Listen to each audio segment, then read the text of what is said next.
지금 당신은 무엇을 가지고 계신가요? 집, 돈, 가족, 명예, 그 모든 것이 사라진다면 과연 우리는 무엇으로 살아갈 수 있을까요?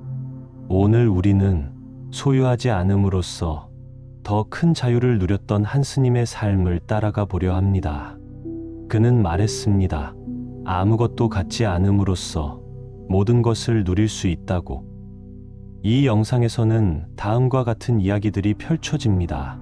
세속을 떠나 자연 속에서 살았던 스님의 선택, 무소유의 철학이 담긴 일상, 신도들과 나눈 따뜻한 차 한 잔의 대화, 그리고 마음 깊이 남는 그분의 한마디 한마디. 이 시간 동안 법정 스님의 산과 말씀이 여러분의 마음 한가운데에 잔잔한 파문을 남기길 바랍니다. 그는 떠난 뒤에도 여전히 우리 곁에 남아 있습니다. 이름 없는 들꽃을 바라보며 마음을 씻던 그 스님, 소유하지 않음으로써 가장 많은 것을 누린 분, 법정 스님. 그는 단순히 수도승이 아니었습니다. 삶을 꿰뚫는 철학자였고, 말보다는 침묵으로 가르침을 전한 이 시대의 스승이었습니다. 법정 스님은 1932년 전남 해남에서 태어나 그를 사랑하고 자연을 벗삼아 자랐습니다. 세속적인 성공 대신 고요하고 맑은 삶을 택했고, 1954년 해암 스님을 은사로 출가하며 굴가에 몸을 맡깁니다. 그가 오랜 시간 머물렀던 곳은 서울 성북동의 길상사였습니다. 한때 화려한 요정이었던 그곳은 길상화 보살의 기증으로 불교의 도량이 되었고, 스님은 그 안에서 수많은 이들의 마음을 어루만졌습니다. 신도들과 나눈 그의 말 한마디는 길고 긴 법문보다 더 깊었습니다. 어느 날 한 신도가 물었습니다. 스님, 인생이 왜 이렇게 힘들기만 할까요? 스님은 말없이 차 한 잔을 건넨 뒤 이렇게 말합니다. 이 차의 향을 그대로 받아들여 보세요. 괴로움을 없애려 하지 말고 그냥 그게 있다는 걸 인정하세요. 그 순간 마음은 덜 아프답니다. 그는 자신을 길 위의 사람이라 불렀습니다. 도시의 편안함보다 산중의 고요함을 택했고, 전기 없이 나무를 패고 물을 길어 쓰며 살았습니다. 누군가 보기엔 불편하고 고된 삶. 하지만 그는 오히려 말합니다. 무엇도 갖지 않음으로써 이토록 많은 것을 누리는 삶이라니. 그의 책 무소유는 단지 베스트셀러가 아니었습니다. 사람들의 삶을 되돌아보게 만든 깨달음의 안내서였습니다. 법정 스님은 우리에게 묻습니다. 당신이 가진 그것이 정말 당신을 자유롭게 해주고 있습니까? 그리고 마지막에 이렇게 웃습니다. 나는 가진 것이 없지만 마음은 가득 차 있다네. 법정 스님을 처음 만난 이들은 대부분 놀랍니다. 왜냐하면 질문을 해도 곧장 답을 주지 않기 때문입니다. 대부분의 스님이 긴 설법으로 가르침을 전하곤 하지만 그는 되묻거나 침묵하거나 혹은 엉뚱한 대답을 건넸습니다. 그 속에 진짜 답이 있었기 때문이죠. 스님, 인생이란 무엇입니까? 한 청년이 물었습니다. 답을 기대하듯 고개를 들고 스님을 바라봤지만 스님은 말없이 땅을 보고 계셨습니다. 그리고 한참 뒤 주변을 지나가던 개미를 가리키며 말합니다. 저 개미도 살고 있네. 청년은 어리둥절했지만 돌아가며 중얼거렸습니다. 개미도 살고 있네. 개미도. 며칠 뒤 그는 깨달았습니다. 지금 살아있는 것, 그 자체가 인생이구나. 거창한 의미를 찾는 대신 순간순간 숨 쉬고 움직이는 지금 이 삶, 그 자체가 소중하다는 가르침이었습니다. 스님, 제가 자꾸 화가 납니다. 어떻게 해야 합니까? 이에 스님은 부드러운 미소를 지으며 되묻습니다. 그 화는 어디에 있습니까? 네, 제 안에요. 마음 안에요. 마음 아니라 그 마음 보여줄 수 있나요? 아니요, 눈에 보이진 않죠. 그렇다면 보이지 않는 그것에 왜 지는 겁니까? 질문을 받은 신도는 처음엔 당황했지만 그날 밤 무거웠던 마음이 한결 가벼워졌다고 합니다. 보이지 않는 화에 끌려다니기보다는 그것이 일시적인 것임을 인지하라는 뜻이었습니다. 스님, 왜 나는 늘 불안할까요? 바람이 분다. 네, 나뭇잎이 흔들리잖아. 그건 나뭇잎 잘못이 아니야. 바람이 부는 것뿐이야. 당신 마음도 지금은 바람이 불고 있는 것뿐일세. 이 한마디는 듣는 이의 눈시울을 붉히게 했습니다.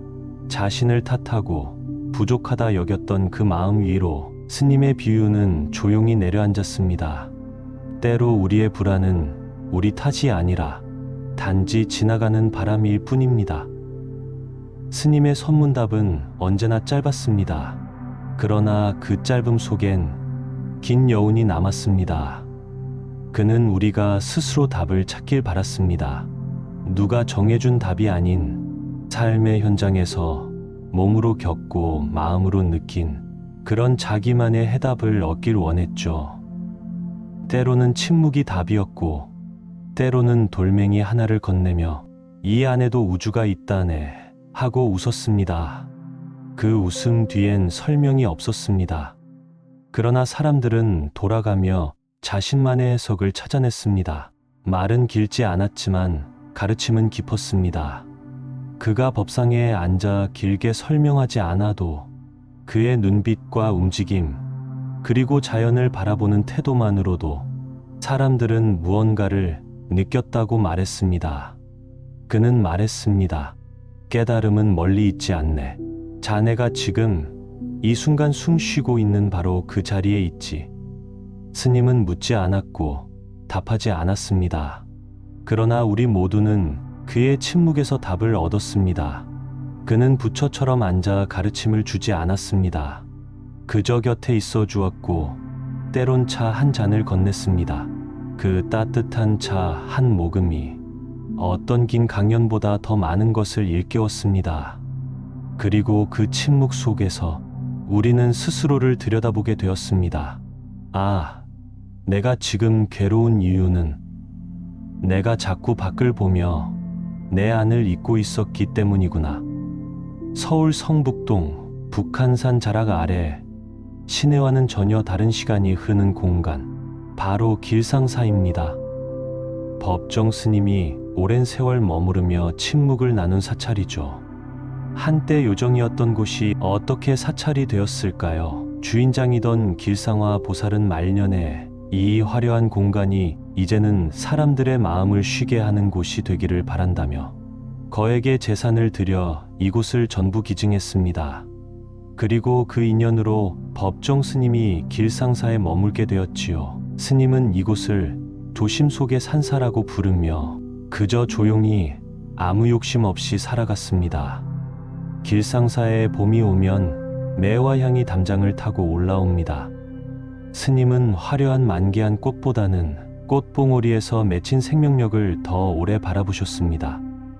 어느 날 신도가 말했습니다. 스님, 봄이 오니 기분이 좋아요. 스님은 고개를 끄덕이며 한마디 덧붙였습니다. 그 기분을 여름에도 간직할 수 있으면 좋겠네요. 즉, 좋은 날에만 마음이 풀리지 말고 지나간 계절에도 고마움을 기억하라는 뜻이었습니다. 여름이면 길상사의 처마 아래 떨어지는 빗방울 소리가 스님의 명상 음악이 되곤 했습니다. 전기 없이 지내던 그였기에 자연의 소리 하나하나가 삶의 중심이었습니다. 한 번은 비 오는 날 길을 찾은 이가 말했습니다. 이 비에 젖으면 마음까지 무거워지네요. 스님은 그에게 우산 하나를 내주며 말했습니다. 비를 막기 위해 쓰는 우산이 아니라 마음을 덜 젖게 하려는 거예요. 이 짧은 말 한마디가 그 사람의 오랜 불안과 슬픔을 씻어냈습니다. 길상사의 가을은 유난히 조용합니다. 붉은 단풍잎 사이로 쏟아지는 햇살, 그 위에 차를 마시며 명상하던 스님의 모습은 자연 그 자체였습니다. 어느 날 신도 한 명이 고민을 털어놨습니다.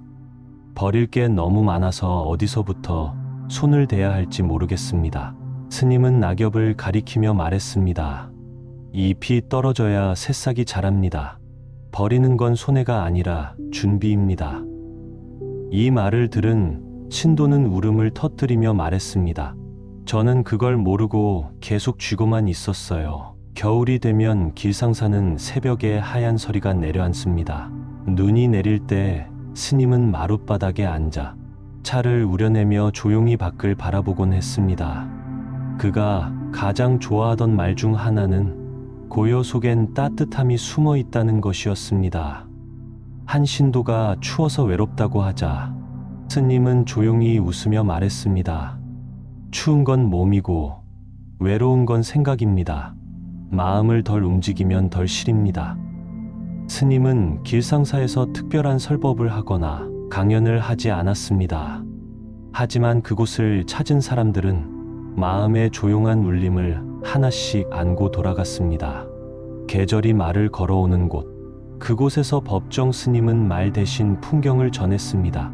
사람들은 그의 말이 아니라 그의 존재 방식을 통해 살아가는 법을 배웠습니다. 우리는 언제나 무언가를 채우려 합니다. 그는 비우는 법을 알려주었습니다. 길상사는 그런 비움의 사원이었습니다. 법정 스님은 평생을 침묵과 절제 속에서 살아갔습니다. 그렇다고 해서 아무 말도 하지 않은 건 아니었습니다. 그의 말은 늘 짧고 단순했지만 그 짧은 문장들은 시간이 지나도 여전히 깊은 울림을 남깁니다. 그가 남긴 글들은 대부분 말을 아끼는 이해 문장이었습니다. 길고 장황한 설명 없이 단 한 줄로 사람의 마음을 흔들 수 있는 글. 그 대표적인 문장이 바로 이것입니다. 아름다운 것들은 대부분 소리 없이 온다. 이 말은 단지 시적인 표현이 아닙니다. 세속적 성취에 취한 현대인들에게 진짜 귀한 것들은 요란한 광고나 설명 없이 우리 곁에 머문다는 메시지를 담고 있죠. 무소유, 산에는 꽃이 피네, 물소리 바람소리 같은 저서들은 대중에게 스님의 사유를 널리 알렸습니다.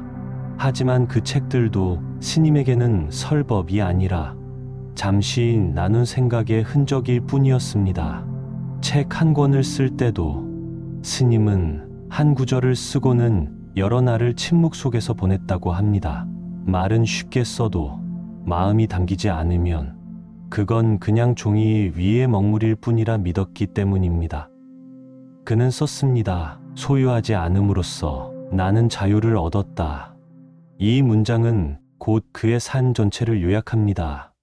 단지 물건을 갖지 않았다는 뜻이 아니라 관계, 집착, 욕망, 그 모든 걸 놓아버렸기 때문에 그는 누구보다 가볍게 살 수 있었습니다. 2010년 3월, 법정 스님은 세상을 떠났습니다. 향년 78세. 그는 생애의 마지막까지도 조용히 담담하게 세속을 떠났습니다. 그의 유언은 길지 않았습니다. 잘 죽겠습니다. 내려놓으세요. 놓아버리면 가벼워집니다. 그리고 또 하나의 말, 이제 더 이상 내게 오지 마세요. 이 말은 사람들에게 큰 충격을 주었습니다. 하지만 그 속엔 깊은 자비가 있었습니다. 사람들이 죽은 자를 붙들고 슬퍼하지 않기를, 자기 삶으로 다시 돌아가기를 바랐던 것입니다. 그는 떠나면서도 마지막까지 사람들의 집착을 놓게 하려 했던 것입니다. 그것은 누군가의 마음에 살아 숨쉰다. 지금도 많은 이들이 SNS나 일기장에 법정 스님의 글귀를 적어둡니다. 사는 것이 다 그런 거지. 흐르는 물은 썩지 않는다. 오늘은 어제보다 더 자유롭게 살아보자. 이 문장들은 누군가에겐 하루를 버티게 해주는 삶의 기둥이 되었고, 누군가에겐 더 단순하게, 더 진실하게 살아갈 용기를 주었습니다. 법정 스님의 말은 그가 세상을 떠난 지금도 수많은 사람들의 삶 속에서 이어지고 있습니다. 법정 스님의 글은 단지 지적인 산물도 문학적 유의도 아니었습니다. 그것은 그의 살아온 방식이 담긴 진짜 수행의 기록이었습니다. 말을 잘하기 위해 글을 쓴 게 아니라 말 없이 살아가는 법을 나누기 위해 글을 남긴 사람. 그는 언젠가 이렇게 썼습니다. 가볍게 살아라. 그리고 조용히 사라져라. 그는 그렇게 살았고 우리는 그 뒤를 따라 걷고 있습니다. 법정 스님은 도시를 떠나 산중에 은거했습니다. 전기도 수도도 없던 외딴 암자. 그곳에서 스님은 한 그릇의 밥, 한 잔의 차, 한 줄의 글로 살아갔습니다. 그에게 자연은 단순한 풍경이 아니었습니다. 자연은 도반이자 스승이었습니다. 그는 말했습니다. 자연과 멀어질수록 우리는 자기 자신과도 멀어진다. 법정 스님은 길상사 외에도 강원도 산골 약수암과 진불암에서 긴 시간을 보냈습니다. 이곳은 지도에도 잘 나타나지 않는 산속 깊은 곳이었습니다. 봄이면 새순이 돋고 여름엔 매미 소리로 하루가 흐르며 가을엔 낙엽이 이불처럼 쌓이고 겨울엔 바람 소리와 함께 잠들었습니다. 그는 아궁이에 장작을 지피고 산에서 길어온 물로 밥을 지었고 혼자 앉아 하늘을 올려다보며 속세의 번잡함을 덜어냈습니다. 스님은 새벽 4시에 일어나 먼저 마당을 쓸었습니다. 먼지를 쓸기 전에 마음을 먼저 쓸어야 한다고 하셨죠. 그 다음 간단히 죽을 쑤어 드시고 차를 올린 후 조용히 책을 펼쳤습니다. 책이라 해도 불교 경전이 아닌 자연과 시, 철학이 담긴 책이 많았습니다. 정오 무렵이 되면 한 바퀴 산책을 하셨습니다. 발밑의 흙소리를 들으며 걷는 그 시간은 스님에게 세상과 연결된 유일한 끈이었습니다. 우리는 조용한 공간을 찾아 고요해지려 하지만 스님은 어디서든 고요를 지키는 법을 터득하셨습니다. 바람이 나뭇잎을 흔들고 산짐승이 지나는 소리를 들으면서도 그는 미동도 없이 앉아 있었습니다. 한 번은 제자가 물었습니다. 스님, 혼자 계시면 외롭지 않으세요? 스님은 웃으며 대답했습니다. 나는 나와 함께 있으니 외롭지 않네. 이 짧은 대답은 혼자 있는 것이 고립이 아니라 자기 자신과 함께하는 시간임을 알려주는 말이었습니다. 비 오는 날 그는 처마 밑에 앉아 말없이 앉아 있었고 눈 내리는 밤엔 촛불 하나를 켜고 차를 마셨습니다. 그는 썼습니다. 자연은 어떤 설법보다 진실하다. 그 안엔 설명이 없고 다만 존재할 뿐이다. 자연 속에서 그는 배웠습니다. 나무는 서두르지 않아도 제때 꽃을 피운다는 것. 바람은 머물지 않기에 미련이 없다는 것. 그리고 산도 그렇게 흘러가야 한다는 것. 스님의 이런 삶은 단순한 은둔이 아니었습니다. 그것은 고요한 실천이었고 행동하는 무소유였습니다. 수행이란 결코 거창하지 않았습니다. 나무에 물을 주고 하늘을 보고 자기 몸을 다듬으며 마음을 가다듬는 일상. 그는 말했습니다. 지금 이 순간 내가 닦은 마룻바닥 위에 내 마음이 비치고 있는가를 늘 돌아봐야 한다. 법정 스님은 말했습니다. 우리가 복잡해진 건 자연을 잊었기 때문이다. 그는 사람들에게 자연으로 돌아가라고 말하지 않았습니다. 다만 자연을 잊지 말라고 했습니다. 자연은 언제나 그 자리에 있고 우리가 다시 돌아오기를 기다린다는 듯이 그는 자연 속에서 무심함과 자비, 비움과 충만함을 배웠고 그것을 고요히 살아냈습니다. 법정 스님은 많은 사람을 만났지만 늘 조용히 그러나 깊이 만났습니다. 그는 누구에게도 쉽게 다가가지 않았지만 누구에게도 마음을 닫지 않았습니다. 그는 말했습니다. 말이 많을수록 마음은 멀어진다. 조용히 바라봐 주는 것이 더 깊은 대화일 때가 있다. 세상 사람들은 관계에 지치고 사람 사이에 실망하고 말 한마디에 상처를 받습니다. 하지만 스님은 늘 관계에서 기대를 내려놓으라고 했습니다. 사람은 기대하는 만큼 실망하게 되어 있다. 관계가 맑아지려면 그 사람을 있는 그대로 받아들이는 연습부터 해야 한다. 그는 사람을 고치려 하지 않았습니다. 바꾸려 하지도 않았습니다. 다만 그 사람이 거기 있음을 인정하는 태도, 그게 스님의 인간관계 방식이었습니다. 스님은 누군가가 찾아오면 긴 조언 대신 조용히 차를 건넸습니다. 그리고 묻지도 않았습니다. 그 사람이 먼저 마음을 열 때까지 기다렸습니다. 한 신도가 자신의 자식 문제로 눈물을 흘리며 말했을 때 스님은 아무 말 없이 손을 가만히 얹었습니다. 그리고 조용히 이렇게 말했습니다.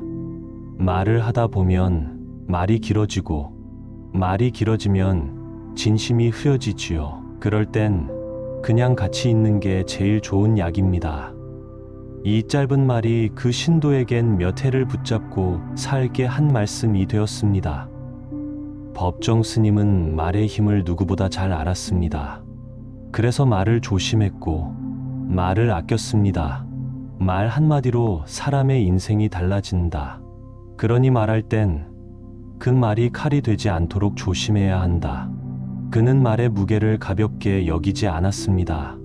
그리고 말하지 않는 것도 하나의 언어라 여겼습니다. 침묵은 도망이 아니라 선택이었습니다. 내가 말하지 않아도 상대가 충분히 알아차릴 수 있다면 그건 말보다 더 큰 공감이 된다고 믿었습니다. 한 번은 기자가 스님에게 물었습니다. 스님, 요즘 세상이 너무 시끄럽습니다. 사람들이 다들 말만 하고 아무도 듣지 않습니다. 스님은 어떻게 생각하십니까? 스님은 잠시 고개를 숙인 채 멀리 숲을 바라보다가 조용히 말했습니다. 숲을 보세요. 나무는 말을 하지 않지만 사람들은 거기 가서 위로를 받습니다. 그가 말한 침묵의 언어는 결국 존재 자체가 말이 되는 순간을 의미했습니다. 있는 그대로 두는 것도 사랑입니다. 말을 아끼는 것은 마음을 아끼는 것입니다. 말은 비우되 마음은 채워야 합니다. 그의 문장들은 따로 설명하지 않아도 듣는 이가 자신의 상황에 맞춰 해석하게 만드는 열린 언어였습니다. 그래서인지 법정 스님의 말은 들으면 들을수록 다르게 들리고 읽으면 읽을수록 더 깊이 파고듭니다. 스님은 말했습니다. 좋은 관계란 꼭 말을 많이 하지 않아도 조용히 함께 있을 수 있는 사이입니다. 우리는 관계에서 많은 것을 바라봅니다. 이해받고 싶고, 칭찬받고 싶고, 위로받고 싶습니다. 그러나 스님은 거꾸로 말합니다. 상대를 바라보는 내 마음이 먼저 고요해야 그 사람도 편안해질 수 있습니다. 그의 인간관계 철학은 단순합니다. 내가 먼저 고요해지는 것, 내가 먼저 덜 기대하고, 덜 말하고, 더 들어주는 것. 그렇게 살아간 그는 침묵 속에서도 수많은 사람들과 깊이 이어졌고, 아무 말 없이도 많은 이들의 상처를 어루만졌습니다. 나는 아무것도 갖지 않았지만 마음은 오히려 가득 차 있다네. 법정 스님의 무소유에서 가장 잘 알려진 구절입니다. 사람들은 이 말에 감동을 받지만 막상 현실에서 비우는 삶을 실천하기란 쉽지 않습니다. 스님도 알고 계셨습니다. 그래서 그의 가르침은 이상적인 이론이 아니라 실제 삶 속에서 어떻게 덜어내고 살아갈 것인가에 대한 안내였습니다. 많은 사람들이 무소유를 오해합니다. 모든 걸 버리고 산속으로 들어가야 한다고 생각하지요. 하지만 스님은 그렇게 말한 적이 없습니다. 그는 분명히 말했습니다. 무소유란 갖지 않는 것이 아니라 집착하지 않는 것입니다. 옷장이 2개여도 괜찮습니다. 다만 그 옷에 너무 많은 의미를 부여하지 않는 것. 차를 타고 다녀도 됩니다.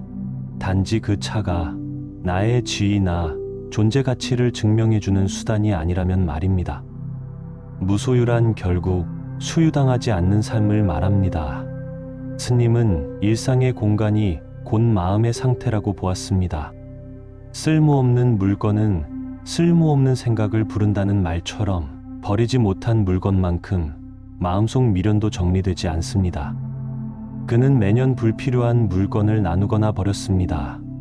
옷, 책, 도구, 심지어는 좋아하던 찻잔 하나도 이젠 내 손에 머물지 않아도 된다고 말하며 내려놓았습니다. 그 결과 그는 늘 가볍게 살아갈 수 있었습니다.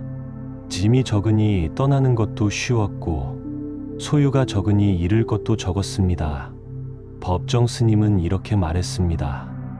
우리는 너무 많이 쌓고 너무 무겁게 살고 있다. 무거우면 멀리 가지 못한다. 이 말은 단지 물건에 대한 것이 아닙니다. 감정도, 자존심도, 과거도 마찬가지입니다. 누군가에게 받은 상처, 잊지 못하는 억울함, 내가 옳다는 고집, 그 모든 것이 마음의 짐이네. 스님은 말했습니다. 그 짐을 내려놓는 순간 비로소 삶이 다시 흐르기 시작한다. 덜 가지면 더 나눌 수 있습니다. 많이 갖고 있을 때는 더 갖는 데 집중하지만 가지지 않을 때는 함께 나눌 수 있는 여유가 생깁니다. 스님은 어느 날 신도에게 이렇게 말했습니다. 내가 쓰지 않는 물건을 누군가에게 넘기는 건 물건이 아니라 마음을 옮기는 일이네. 실제로 그는 자신이 쓰던 물건을 익명으로 기부하곤 했습니다. 그 중엔 수십 년 함께했던 묵주나 오랫동안 아끼던 닭이 세트도 포함되어 있었습니다. 스님은 거창한 결심보다 작은 실천을 강조했습니다.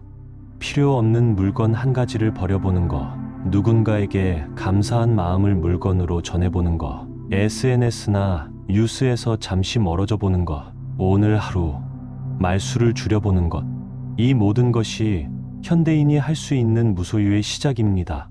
스님은 말했습니다. 작은 비움이 모여 큰 자유가 된다. 우리는 자주 이렇게 말합니다.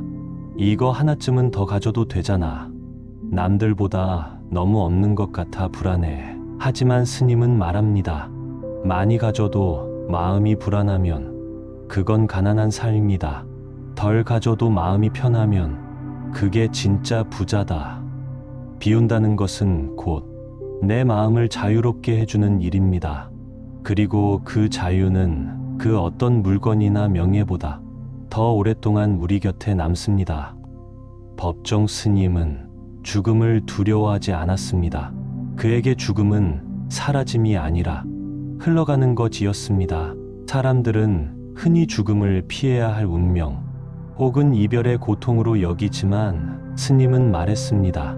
죽음은 생명의 일부이며 지나가는 바람일 뿐입니다. 스님은 죽음을 특별히 준비하지 않았습니다. 왜냐하면 이미 삶이 그 자체로 준비였기 때문입니다. 그는 생전에도 자주 이렇게 말했습니다.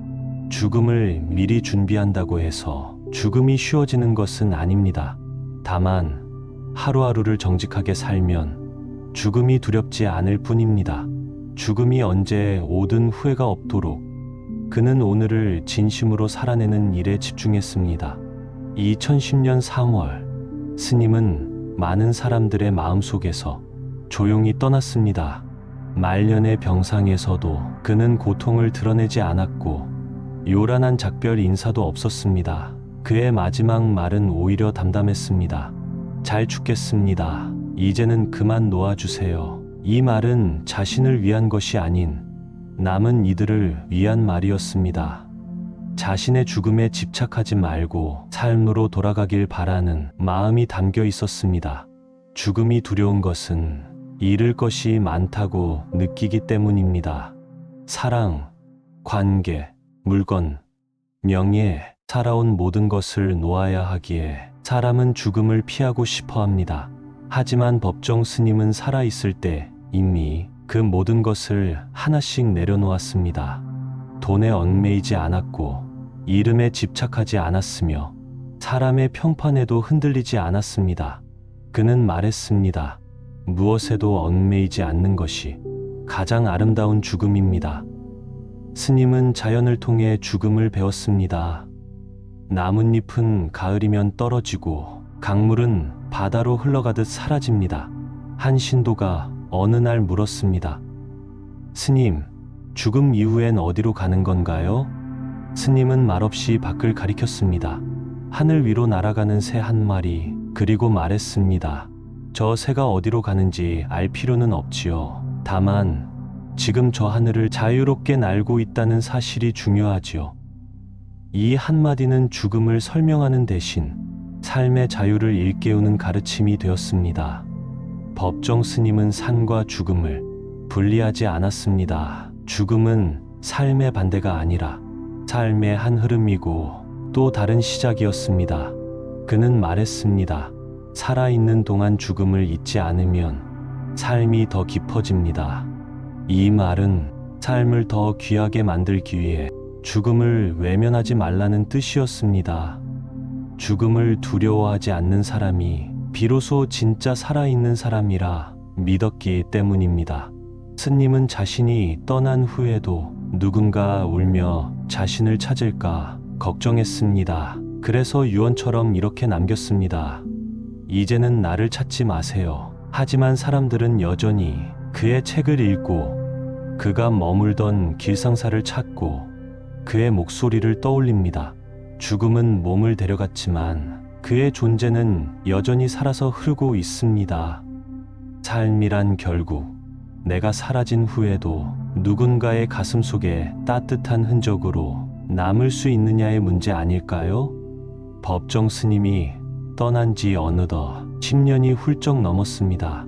하지만 그의 존재는 여전히 우리 곁에 머물고 있습니다. 책장 속 한 구절, 차를 마시는 습관, 혹은 무심코 내뱉은 말을 되돌아보는 그 짧은 침묵 속에서 말입니다. 그는 떠났지만 그가 남긴 가르침은 여전히 살아 숨쉽니다. 무소유는 여전히 우리에게 살아있는 화두입니다. 스님이 무소유를 쓴 건 1970년대입니다.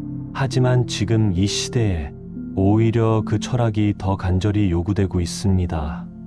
정보와 물건은 넘쳐나고 우리의 일상은 가득 차 있지만 마음은 점점 더 허전하고 무거워지고 있기 때문입니다. 우리는 너무 많은 것을 가지고 있지만 진짜 필요한 건 비울 용기입니다. 스님의 삶은 그 해답을 조용히 보여줍니다. 법정 스님은 자신이 머물렀던 길상사도 그가 살던 암자도 연구한 것으로 남기지 않았습니다. 오히려 사람들에게 말했습니다. 나는 사찰을 남기고 싶은 게 아니라 마음을 지키는 방식을 남기고 싶다. 그의 말처럼 스님의 가장 큰 유산은 지혜롭고 단순하게 살아가는 방식 그 자체였습니다. 스님이 강조한 것들은 대부분 돈이 드는 것도 특별한 기술이 필요한 것도 아니었습니다. 아침에 눈 뜨며 감사하는 마음, 불필요한 말을 줄이는 절제, 남을 바꾸려 하기보다 자신을 돌아보는 자세, 물건 하나를 고를 때조차 마음을 담는 태도, 이런 것들이 스님이 남긴 살아있는 유산이었습니다. 서울 성북동의 길상사는 지금도 많은 사람들이 찾는 공간입니다. 그들은 단지 불공을 드리기 위해서가 아니라 잠시 숨을 고르고 고요를 찾기 위해 그곳을 찾습니다. 차 한 잔을 마시며 스님의 문장을 읽는 그 시간, 그것만으로도 많은 이들이 마음의 균형을 되찾곤 합니다. 길상사 한쪽 벽에는 이런 문장이 적혀 있습니다. 그대, 삶을 너무 복잡하게 만들지 말게. 조용한 숲에 들면 모든 것이 다시 단순해진다네. 이 한 문장은 스님의 철학이 지금도 얼마나 깊게 살아있는지를 보여줍니다. 법정 스님의 말은 사람들의 마음에 파문을 남겼습니다. 어떤 이는 짐을 줄였고, 어떤 이는 말을 줄였고, 어떤 이는 미워하던 일을 용서하게 되었습니다. 그는 거창한 혁명을 원하지 않았습니다. 다만 한 사람의 마음이 조금 더 고요해지는 것, 그게 곧 세상을 바꾸는 첫걸음이라고 믿었습니다. 그래서 지금도 그를 따르는 수많은 사람들은 법정 스님을 따르기보다는 그의 삶을 본받으려 합니다. 그렇다면 지금을 사는 우리에게 법정 스님의 가르침은 어떻게 이어질 수 있을까요? 스님의 철학을 단지 감동적인 이야기로만 끝내지 않고 실천으로 바꾸려면 무엇을 해야 할까요? 스님은 늘 말의 무게를 생각하셨습니다. 그렇다면 우리는 하루에 단 한마디라도 더 진심으로 말하는 연습을 할 수 있습니다. 고맙습니다를 조금 더 천천히, 괜찮아요를 조금 더 부드럽게, 사랑합니다를 조금 더 자주, 그 말들이 곧 비움의 씨앗이 될 수 있습니다. 스님은 매일같이 물건을 버리지는 않았습니다. 그보다는 단 한 가지라도 집착을 내려놓는 것이 중요하다고 보셨습니다. 오늘 하루 집 안 물건 하나를 기부하거나 하지 않아도 될 소비를 멈추거나 누군가에 대한 기대를 내려놓는 것, 그 한 가지가 바로 법정 스님의 철학을 이어가는 출발이 될 수 있습니다. 법정 스님은 말했습니다. 사람은 침묵할 때 가장 진실해진다. 하루에 단 10분이라도 휴대폰을 끄고 TV도 끄고 자기 자신과 함께 조용히 앉아 있는 시간, 그것이 마음의 집을 정리하는 시간이 됩니다.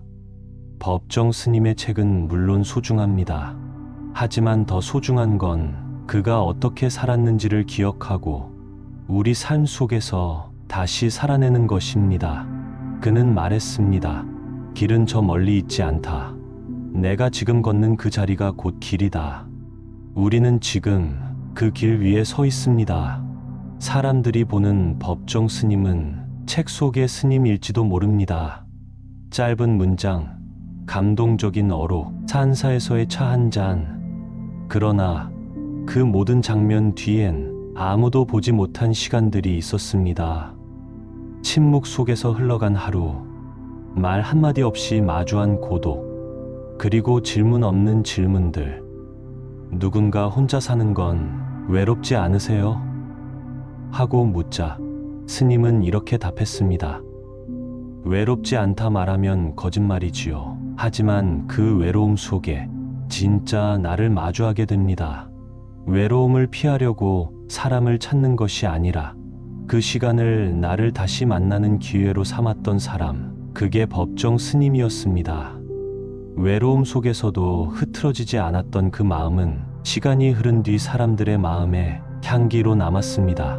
스님의 고요는 단지 조용한 장소에서 나오는 것이 아니었습니다. 그 고요는 시간을 버티며 길들인 내면의 훈련이었습니다.